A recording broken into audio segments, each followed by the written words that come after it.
جی بالکل، خبر شامل کرتے ہیں تاندلے والا سے، جہاں پہ اسسٹنٹ کمشنر تاندلے والا اسامہ شارون نیازی کی بڑی کارروائی۔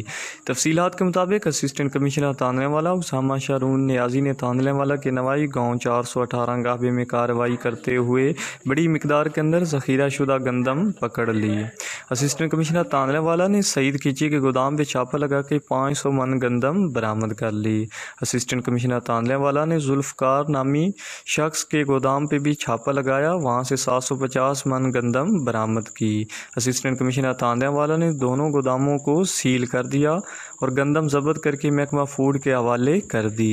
اسسٹنٹ کمشنر تاندلے والا کا کہنا ہے کہ ڈپٹی کمشنر فیصل آباد محمد علی کے ہدایات پہ عمل کرتے ہوئے ذخیرہ اندوزوں کے خلاف کارروائیاں کی گئی۔ اسسٹنٹ کمشنر تاندلے والا کا کہنا ہے کہ ذخیرہ اندوزوں کو کسی صورت معاف نہیں کیا جائے گا، ان کے خلاف سخت ایکشن لیا جائے گا۔ اسسٹنٹ کمشنر تاندلے والا کا کہنا ہے کہ عوام کو چاہیے کہ وہ ان ذخیرہ اندوزوں کی نشاندہی کریں اور ہماری اس میں مدد کریں۔ محمد وقار حسین، ٹی وی، تاندلے والا۔